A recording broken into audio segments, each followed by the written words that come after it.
book of curses. The four masks. A mask that speaks no evil. A mask that smells no evil. A mask that sees no evil. A mask that cannot speak, smell, or see evil. When all four fall into place, evil will awaken.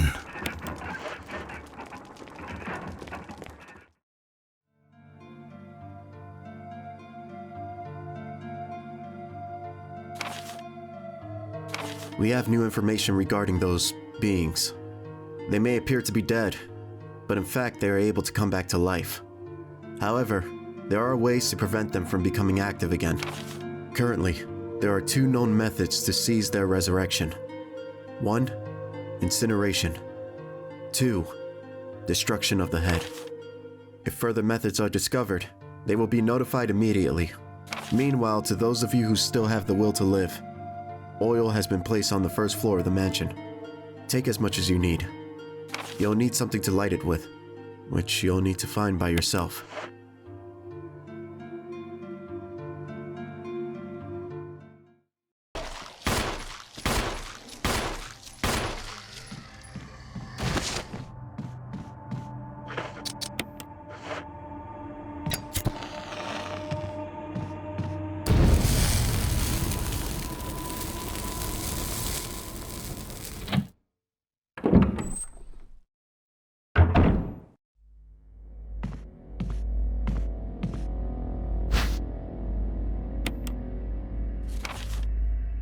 Today, Sir Spencer told me to hide something where no one could find it. Well, I had this idea. I figured if I could somehow have it protected by a dangerous animal like the vicious canine that lives here, no one would be able to get near it. As far as I can tell, the mud is always hanging around the second floor balcony on the west side of the terrace, and he ought to come running at the sound of a dog whistle.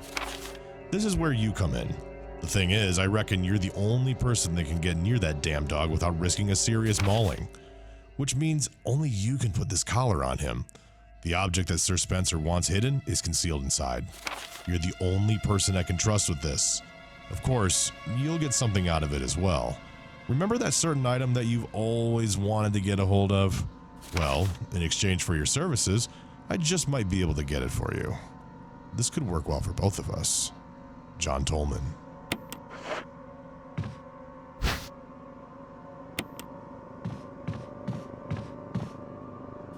Uses of medicinal herbs. It's a well-known fact that there exist many plants that are credited with medicinal healing powers. Since ancient times, mankind has been healing wounds and diseases using various plants. In this book, we'll sample 3 herbs that are native of the Arklay Mountains and briefly outline each of their medicinal qualities. Each herb has a distinct color and a distinct medicinal quality. The green herb recovers physical strength. The blue herb neutralizes natural toxins. However, the red herb has no real effect by itself. We have found that mixing green and red herbs results in a magnified effect. We will outline the effects of red herbs when mixed with other herbs when we have more data. Meanwhile, feel free to experiment on your own, for true knowledge is best acquired through own experience.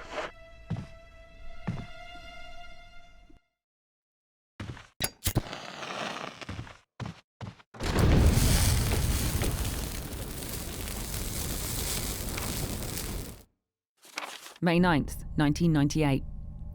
Played poker tonight with Scott and Elias from security, and Steve from research.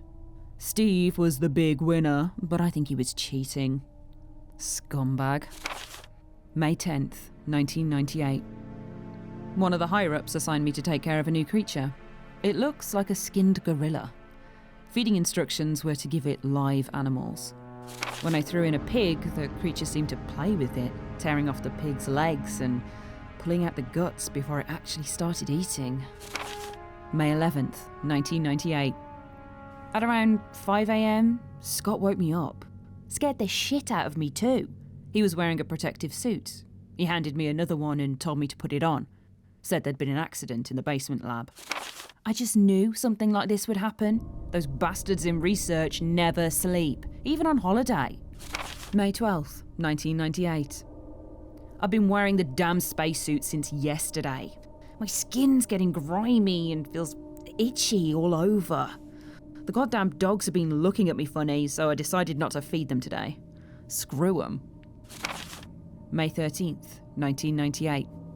Went to the infirmary because my back is all swollen and feels itchy. They put a big bandage on it and told me I didn't need to wear the suit anymore. All I want to do is sleep. May 14th, 1998. Found another big blister on my foot this morning. I ended up dragging my foot all the way to the dog's pen. They were quiet all day, which is weird.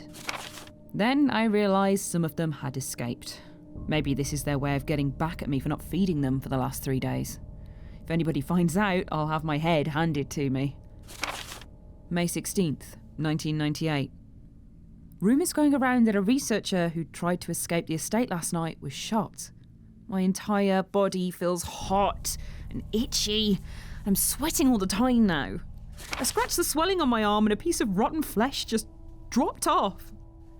What the hell is happening to me? May 19th, 1998. Fever gone, but itchy. Today, hungry. And eat doggy food. May 21st, 1998. Itchy! Itchy! Scott came. Ugly face, so killed him. Tasty. For itchy. Tasty.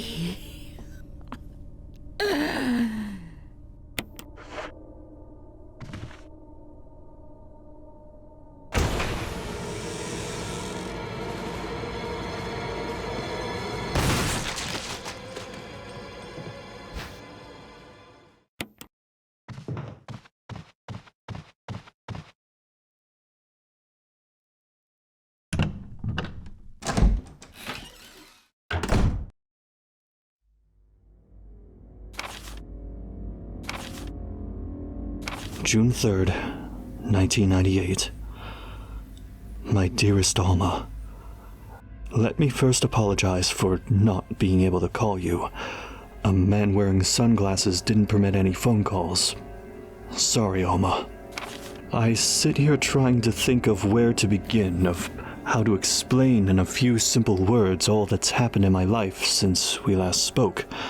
And already I fail. I hope this letter finds you well, and that you'll forgive the tangents of my pen. This isn't easy for me. Even as I write, I can feel the simplest of concepts slipping away, lost to feelings of despair and confusion, but I have to tell you what's in my heart before I can rest. Alma, please believe that what I'm telling you is the truth. The entire story would take hours for me to tell you, and time is short, so accept these things as fact. Last month, there was an accident in the lab, and the virus we were studying leaked. All my colleagues who were infected are dead or dying, and the nature of the disease is such that those still living have lost their senses. This virus robs its victims of their humanity, forcing them in their sickness to seek out and destroy life. Even as I write these words, I can hear them pressing against my door like mindless, hungry animals. Alma, I have tried to survive only to see you again, but my efforts only delayed the inevitable. I am infected, and there is no cure for what will follow, except to end my life before I lose the only thing that separates me from them, my love for you. In an hour, I'll have entered my eternal sleep, where there is peace. Please understand, and please know that I'm sorry. Martin Crackhorn.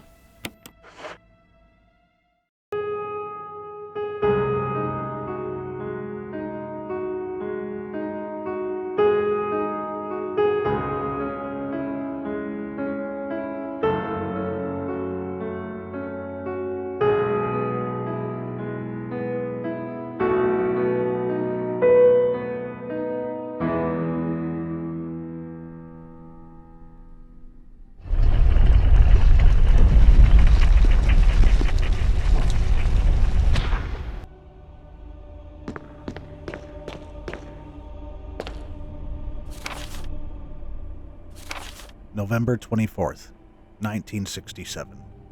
11 days have passed since arriving on this estate. How did I end up like this?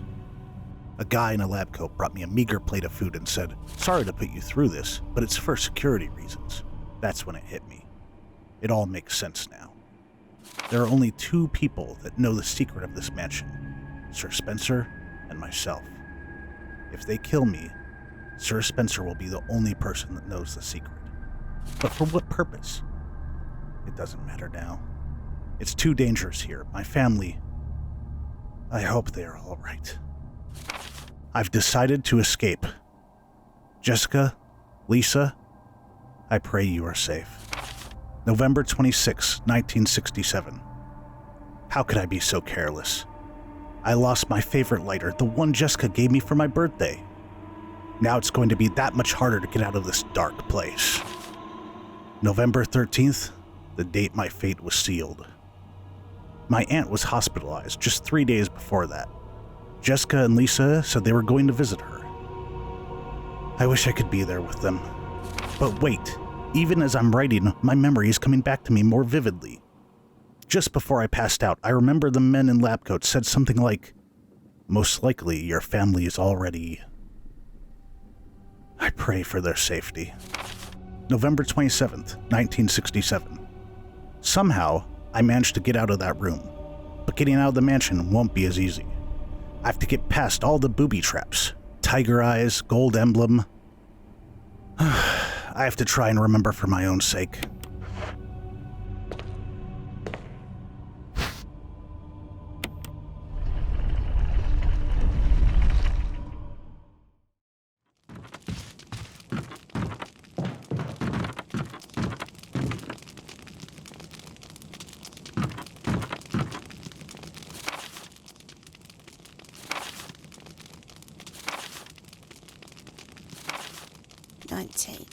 Daddy attached first.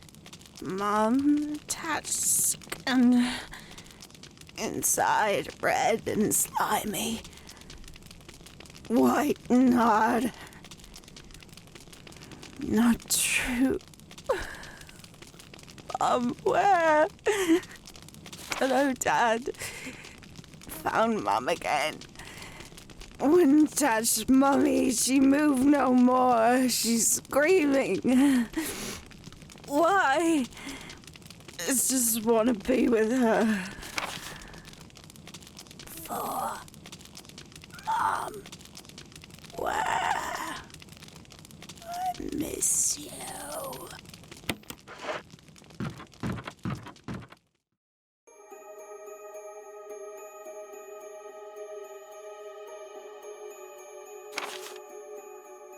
June 22nd, 1988. I had to do it. We ran from those things, helping each other to survive, but Robert started to show the symptoms. I had to do it. Those damn things are pure evil. There was no other way. He would have done the same if it were the other way around. After I put him out of his misery, I had to just put him in the bathroom. Now I'm probably the last one. How could this happen? I'll never forgive myself for being a part of this project. Eventually I'll get what's coming to me, though. There's no way to escape from this house. It's just a matter of time now. Everything is set. All I need is a little courage to get it done. Knowing that I'll leave many things undone is a regret beyond words. But this is better than just waiting to turn into one of those.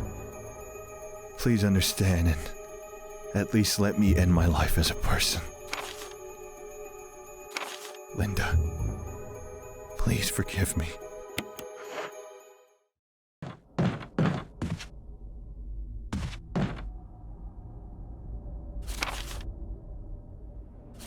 Four days have passed since the accident.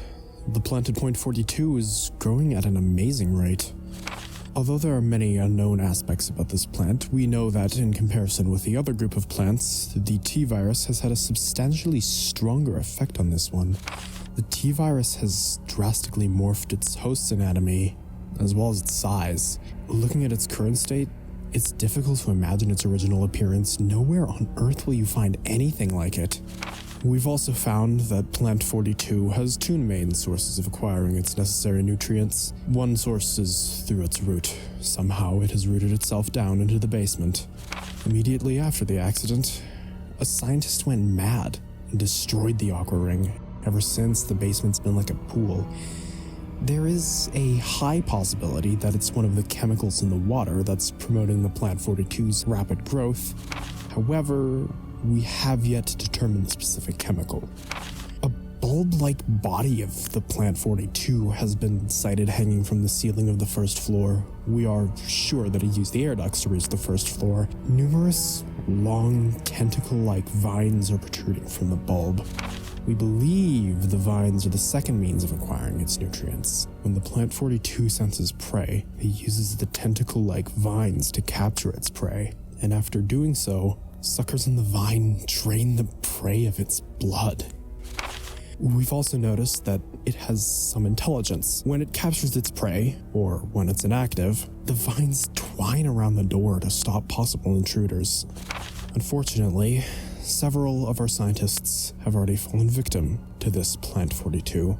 When we heard the stories from the survivors, they all observed one thing in common. When the uniform petal-like flaps open and reveal its vital internals, it has a tendency to become more aggressive. One witness reported that it was as if it was trying to protect itself. Why it behaves the way it does is still unknown. May 21st, 1998, Henry Sarton.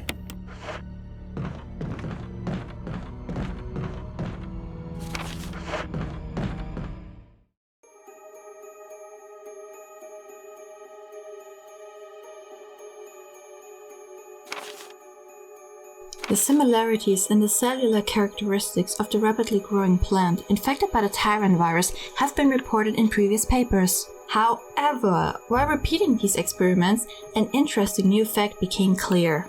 We learned that a chemical in the UMB family, UMB number 20, contains a compound that is toxic to the cells of the plant. We have given UMB number 20 a new name, V-Jolt. If calculations prove correct, when V-Jolt is applied directly to the root of the plant, the entire plant should be dead within 5 seconds. The V-Jolt can be made by simply mixing the VP and UMB chemicals in a specific ratio. However, extra care must be taken when handling these UMB chemicals. They have been known to generate toxic gases if mishandled. The characteristics of each UMB chemical are as follows. UMB number 3, red. Yellow 6, yellow.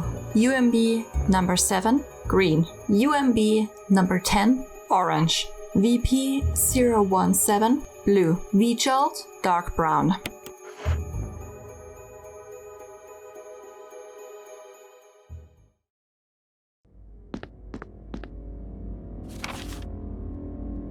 Nothing's changed.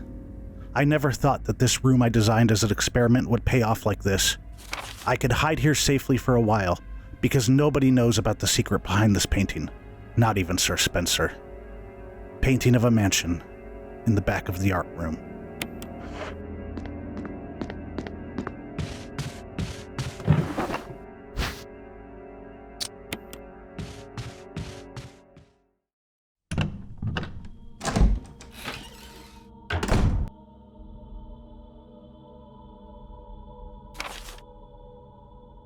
Confidential. Attention, Chief of Security. Date, July 22nd, 1998. 2:13. X day is drawing upon us. Execute the following procedures within 1 week. Prompt actions are demanded. 1. Lure stars to the estate and obtain BOW's raw combat data against stars. 2. Collect 2 embryos of each mutated specimens as samples, excluding the Tyrant. Dispose of the Tyrant. 3. Ensure complete disposal of the Arklay laboratory, including all personnel and test animals. Disguise their deaths as an accident. When the above procedures are executed, report to headquarters for further instructions. If, for some reason, you are unable to execute the procedure by the deadline, report immediately. In case of emergency situations, report directly to the extension number 5691. Good luck. Umbrella Headquarters. Umbrella Inc.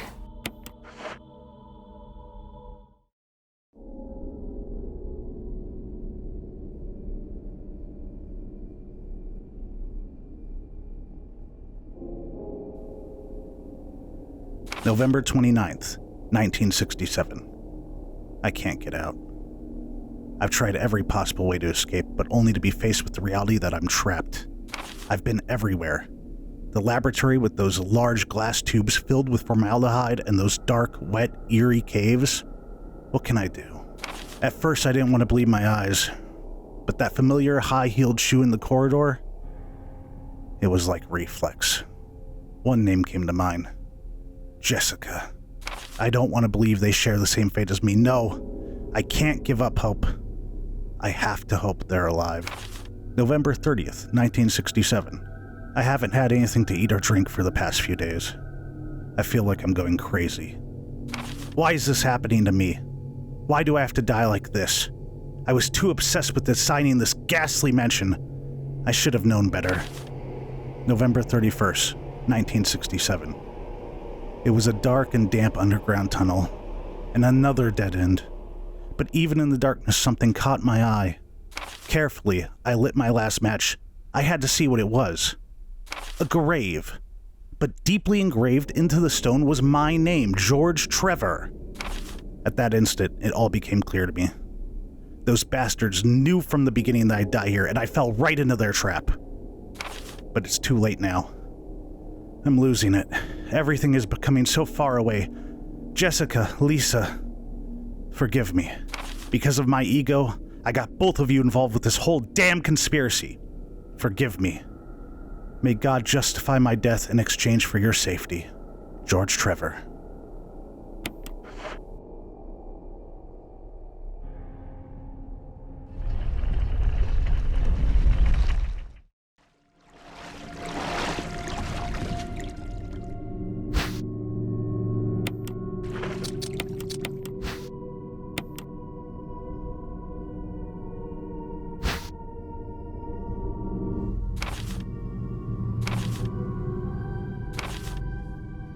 November 10th, 1967.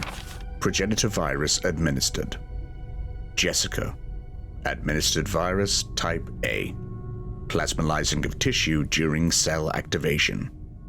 Virus fusion negative. Action disposed. Lisa. Administered virus type B. Plasmalizing of tissue during cell activation. Virus fusion positive, but delayed fusion. Body modification, observed constant results. Status, continue protective observation. George, action, terminated November 30th, 1967. November 14th, 1967. I feel dizzy after that shot they gave me. I don't see Mum. Where did they take her? She promised that we would escape together. Did she escape alone and leave me behind? November 15th, 1967. I found Mum. We ate together. I was very happy. But she was a fake. Not my real Mum. Same face, but different inside. Have to find Mum. Have to give face back to Mother. I got Mum's face back. Nobody can have my Mum except me. I attach her face to me so she doesn't go away. Because Mum's sad when I meet her without a face. November 17, 1907. From inside box, scent of mummy. Maybe true mother there. Stone box hard. It hurt. Still rope in the way. Can't see Mother because of all stones.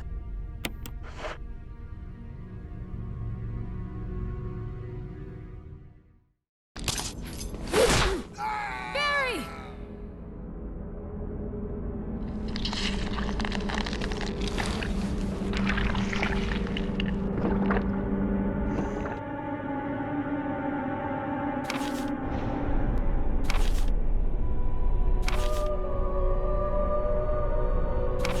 you, Daddy. From your sweet daughters, Moira and Polly.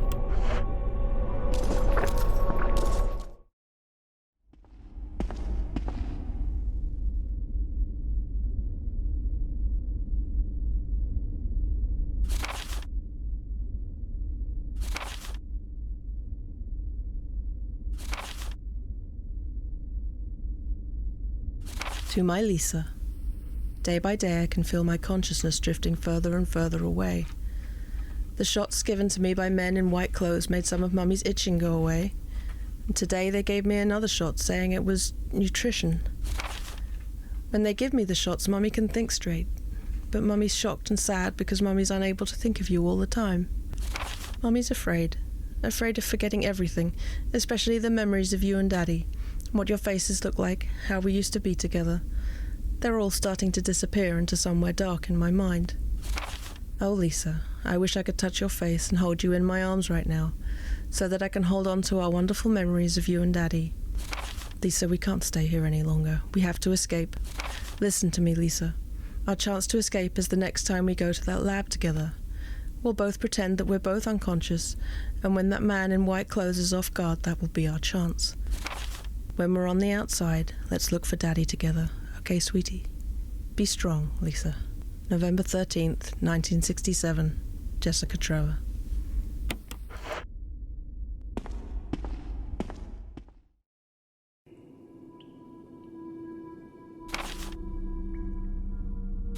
June 8th, 1998. My dearest Ada, by the time you read this letter, I will no longer be the person you once knew. The results of my test came out today, and as I suspected, it came out positive. I feel like I'm teetering on the edge of reason just thinking about my impending doom. I would give anything not to have to become one of them. As far as I know, you are not infected. I sincerely hope things do not reach such a desperate pass, but if it has turned out that you are now the last person remaining alive, I want you to get the material from the visual data room. Then, activate the self-destruct system in the power room and escape from here. Please do everything in your power to make this whole accident public. If everything is still running normally, you should be able to release all the locks using the security system. I have set up the terminal in the small security room so that you can log into the system using my name and your name as the password. You will need another password to release the lock of the door in basement level 2, where the visual data room is located. As a safety measure, I have coded that password into an X-ray picture, wrote an anagram. I know you, and I'm sure you will be able to work it out without any trouble. There's just one more thing, and it is my last request. I hope you never have to lay eyes on me in this state, but if you do happen to run into me in my hideous form, I beg you to put me out of my misery. I hope you understand. Thank you, Ada. Yours truly, John.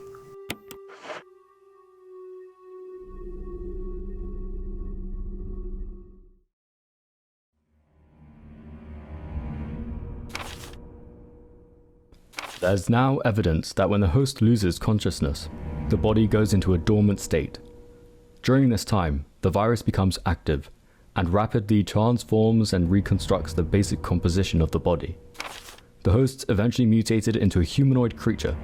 We call them V-Acts. Its speed and amazing muscular development are particularly noteworthy. After transformation, it becomes more agile and aggressive. Already 4 of our researchers have died from trying to feed it, turning the place into an instant bloodbath. Ever since this tragic and barbaric accident, we have decided to call its kind Crimson Heads. That dangerous and precious prototype specimen can't be left there.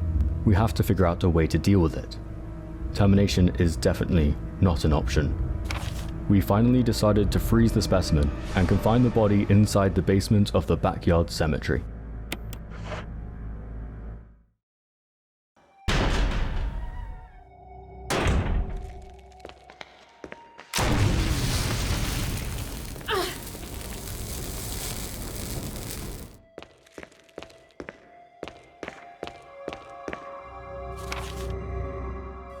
To Sanitation Division. Attention Manager of Sanitation.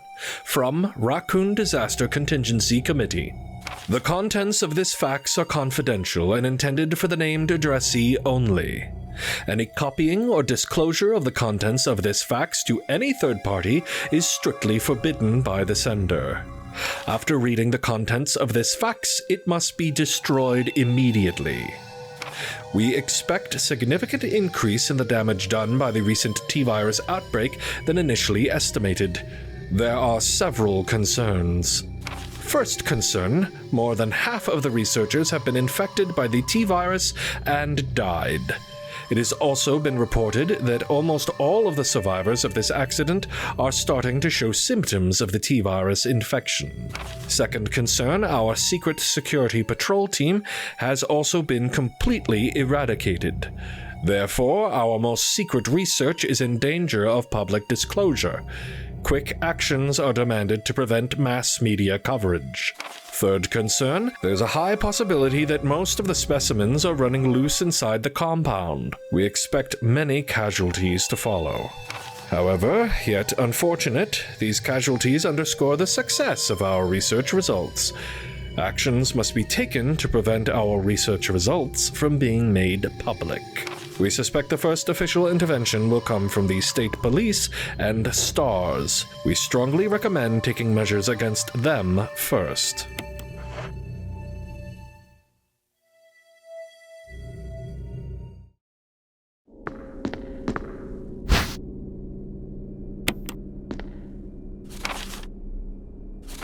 Level 1. Heliport. For executive use only. This restriction does not apply in the event of an emergency. Basement Level 1. Passage to heliport. Entry is prohibited unless accompanied by a consultant researcher or the chief of security. Unauthorized persons entering the heliport will be shot on sight. Elevator.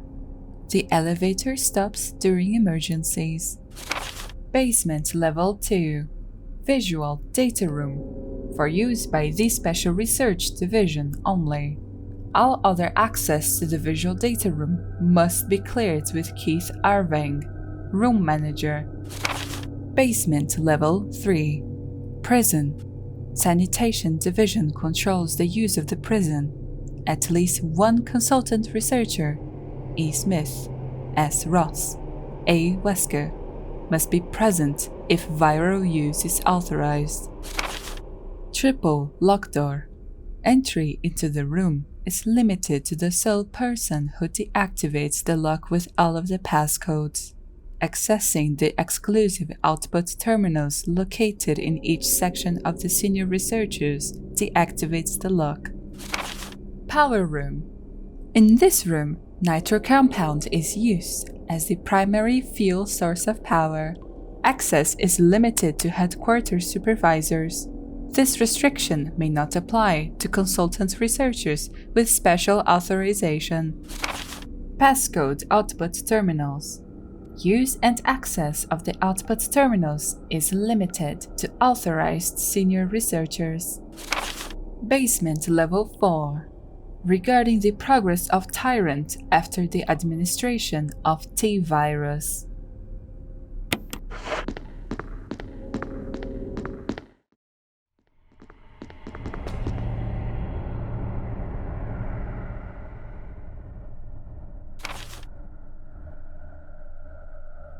The discovery of the G-virus was in fact 21 years after the administration of the progenitor virus.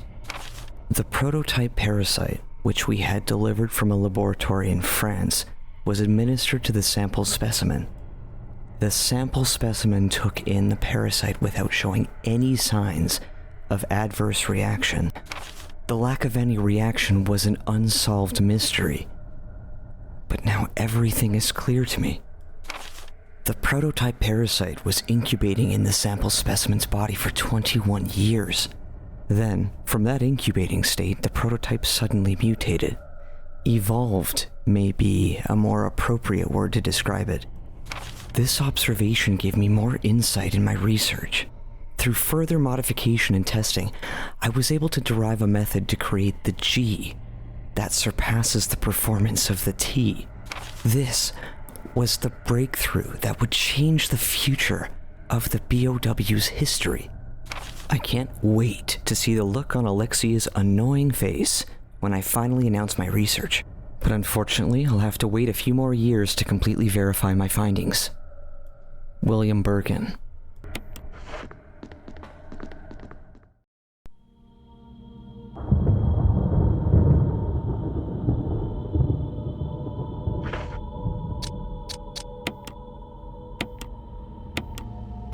Star's Manual. If you have changed your controller type to Type B or to Type C, please keep in mind that the contents explained here correlates with controller Type A.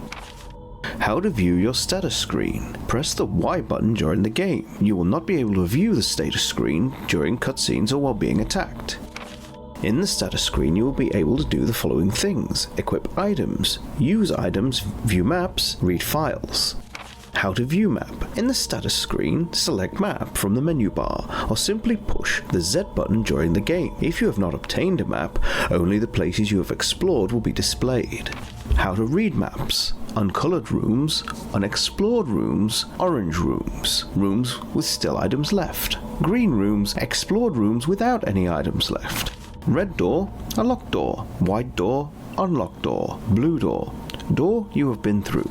How to push things. When there is a movable object, face the object in the direction you want to push it and press the control stick, plus control pad, in the direction you are facing. Climbing on and climbing down. Walk up to an object that's waist high of the character, then press the A button. You can climb on immovable objects as well. To climb down from an object, press the A button while standing on the edge of the object. How to equip weapons. In the status screen, select the weapon you want armed, then select the equip command. Even if you have a weapon, you must equip it in order for you to attack. Attacking stance. Hold down the R button. The player will take an attacking stance toward the closest enemy. How to attack. Whilst holding down the R button, press the A button. You can attack the enemy with the weapon you have equipped. 180-degree turn. While pressing down the control stick or the plus control pad, press the B button. This can also be done using the C stick alone. Examine an item. From the status screen, select an item and then select the examine command. The details of the item will be displayed. Emergency evade. Using defensive items such as daggers will allow you to escape momentarily when grabbed by an enemy. However, you will not be able to escape when the enemy grabs you from behind. To equip a defense item, go to the status screen and then select an item from the defense item menu, then select the equip command. If your defense item mode is set to manual, in the controller settings you must press the L button to use the defense item.